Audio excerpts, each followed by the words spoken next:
जिसमें एक मैं डाइपोल बनाऊंगा, फिर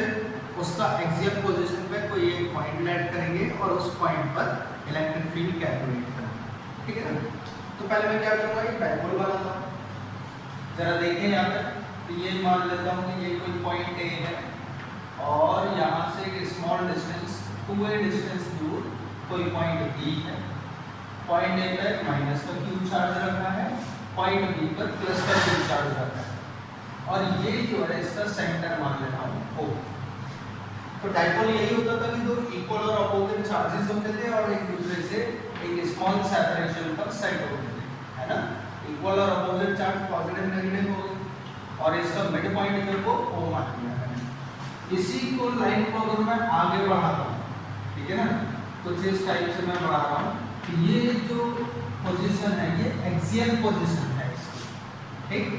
इसी पोजीशन पर मैंने यहाँ कहीं एक पॉइंट P मान लिया है और इस पॉइंट P पर मुझे जो है इलेक्ट्रिक फील्ड निकालना है, ठीक है। मान लेता हूँ कि ये पॉइंट P का जो गैप है पॉइंट O से वो दे रखा है R, ऐसा करके कुछ मान है, ठीक है। ओके, तो अगर मैं बात करूँ A से पॉइंट P तक के गैप के बारे में, तो वो कितना हो जाएगा भाई, तो ये 2 है, सॉरी 2a था, ये A हो गया, ये A हो गया। यहाँ से यहाँ तक का गैप दे रखा है हमको R, तो ये A और एक्स्ट्रा जुड़ जाएगा तो R प्लस A आ जाएगा इनके बीच का। सेम इसी टाइप से ही अगर मैं निकालूं पॉजिटिव चार्ज मतलब पॉइंट B और P के बीच का गैप, तो ये R यहाँ से यहाँ तक का कुछ कम हो गया, A कम हुआ है, तो यहाँ पे मैं बोल दूंगा R माइनस का A। ऐसे करके मैंने ये गैप निकाला। इसमें एक खास बात और है, हम यहाँ पे लिख देते हैं कि डायरेक्शन ऑफ डाइपोल, ठीक है ना, वो जो है बेटा हमेशा पॉजिटिव से नेगेटिव की तरफ होती है, इज फ्रॉम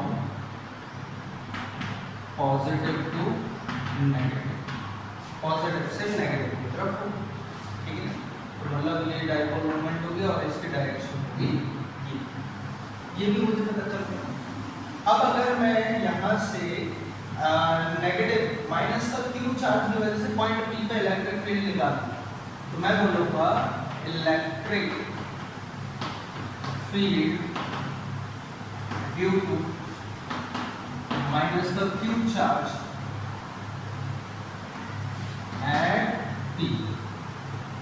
पॉइंट P पर इलेक्ट्रिक फील्ड निकालना है माइनस का क्यू चार्ज की वजह से, तो बेटा माइनस क्यू चार्ज की वजह से अगर मैं निकालूंगा तो P के साथ यहाँ पर मैं माइनस का क्यू लिख दे रहा हूँ और यहाँ पे हमें फॉर्मूला पता है के क्यू अपॉन आर स्क्वायर, तो के ऐसे ही रहेगा, क्यू रहेगा अपॉन आर, आर का मतलब है माइनस क्यू का P से गैप, तो वो हमारा था आर प्लस ए इसका होल स्क्वायर। दूसरे में मैं क्या बात करूँगा कि electric field due to plus का q charge, plus Q charge की वजह से एट पॉइंट P, तो भाई प्लस क्यू चार्ज का पॉइंट P से गैप कितना है R माइनस का A, तो E यहाँ का मैं प्लस क्यू लिख देता हूँ इज इक्वल टू के Q upon R minus A का होल स्क्वायर, ये मिल जाएगा।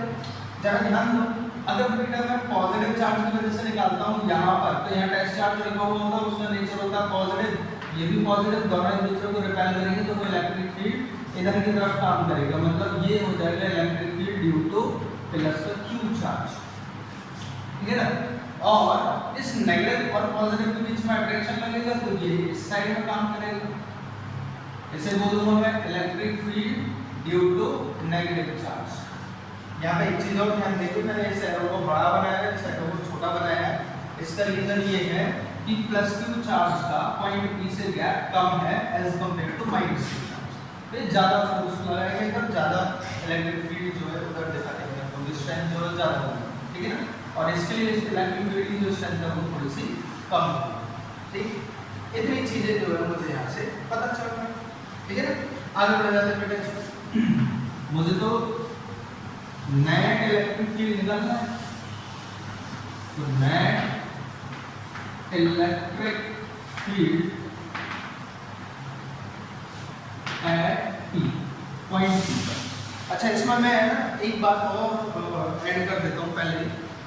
और ये होगी नेगेटिव चार्ज की वजह से जो है, तो इसमें इलेक्ट्रिक फील्ड की जो डायरेक्शन है ये वाली नेगेटिव चार्ज की वजह से। तो मैं यहाँ साइड में ये लिख देता हूँ टुवर्ड्स लेफ्ट साइड में, और इसकी जो डायरेक्शन है ये क्या है, टुवर्ड्स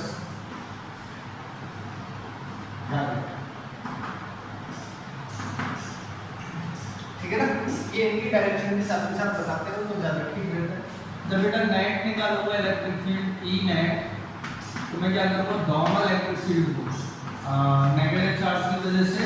और पॉजिटिव चार्ज की वजह से जो आएंगे दोनों को हम लोग ऐड कर देंगे। ठीक है,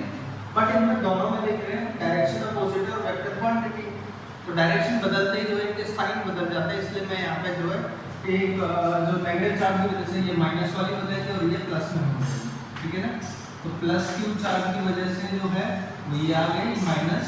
नेगेटिव चार्ज की वजह से जो है वो ये आ गई। ठीक, अब देख प्लस क्यू चार्ज की वजह से जो इलेक्ट्रिक फील्ड फ्लो होता है KQ upon R minus A whole square, minus negative charge की वजह से क्या था, KQ upon R plus A का होल स्क्वायर। अगर मैं बात करूं बेटा इसमें तो K और Q दोनों ही कॉमन है हमारे, तो ये बनेगा R प्लस A, सॉरी मैं पहले एलसीएम की यहां लेके साइड है इसके R minus A whole square minus 1 upon R plus A का होल स्क्वायर, ये बनेगा इज इक्वल टू में KQ। अगर मैं इसके बारे में बात करूं एलसीएम बनेगा मेरा कितना, R square minus A square का होल स्क्वायर, दोनों का मल्टीप्लाई किया और फिर होल स्क्वायर। ठीक है ना, इधर बनेगा बेटा R प्लस A का whole square minus R minus A का होल स्क्वायर। अगर मैं स्क्वायर को ओपन भी कर रहा होता हूँ यहाँ पे, तो ये मिलेगा कितना, R square plus A square plus 2AR। अब देख यहाँ पे मैं करूँगा तो R square plus A square minus 2AR आएगा, और माइनस से मल्टीप्लाई होने की वजह से सारे के सारे साइन बदल जाएंगे। ठीक है ना, तो R कैसे हो जाएगा, यहाँ पे नेगेटिव हो जाएगा, A स्क्वायर भी नेगेटिव होगा, लेकिन 2AR कैसे हो जाएगा हमारा पॉजिटिव हो जाएगा, और ये बनेगा R square minus A square. ठीक है, अब देखो कुछ कट करेंगे, R स्क्वायर से R स्क्वायर, A स्क्वायर से A स्क्वायर, 2AR कितना होगा 4AR, ये बनेगा KQ इंटू 4AR को मैं लिख दूंगा ऐसे 2A इंटू 2R, और टोटल के फॉर्म में आ जाएगा R square minus A square का होल स्क्वायर। ठीक है ना, अब मुझे ये बताओ 2A इंटू Q, 2A जो है ये सेपरेशन का डाइपोल के बीच में Q से मल्टीप्लाई करूंगा तो क्या ये डाइपोल मोमेंट दे देगा हमें, तो मैं यहाँ पे इसकी जगह पे T लिखने वाला हूँ, डाइपोल मोमेंट जो डिनोट करता है ये। ठीक है ना, तो K ऐसे ही आ जाएगा, ये होगा P 2R upon R square minus A square का होल स्क्वायर, ये मिलने वाला है। ठीक है बच्चा,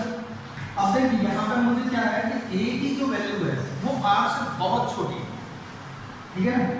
और अगर स्क्वायर में तो बहुत ज्यादा और ज्यादा छोटी हो जाएगी, तो इसलिए मैं क्या करूंगा, A स्क्वायर को नेग्लेक्ट कर दूंगा। तो हम ऐसा लिख के भी दिखा सकते हैं कि A is very very smaller than R, तो हम बोल सकते हैं कि A स्क्वायर जो है ये तो much much much smaller than R square हो जाएगा, देयरफॉर नेग्लेक्टिंग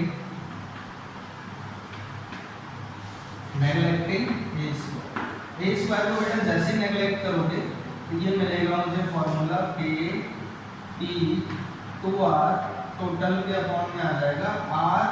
स्क्वायर, और इसके ऊपर एक और स्क्वायर है तो R की पावर 4, और इस R से इसको काटूंगा तो ये बनेगा R की पावर 3, तो मुझे मिलने वाला है K 2P अपॉन R3। तो जो फॉर्मूला बना वो बना P net is equal to K को बोल देंगे 1/4 pi epsilon not 2P upon R3। ये जो फॉर्मूला होगा मुझे इलेक्ट्रिक फील्ड का मिल जाएगा, और इस इलेक्ट्रिक फील्ड की जो डायरेक्शन होगी,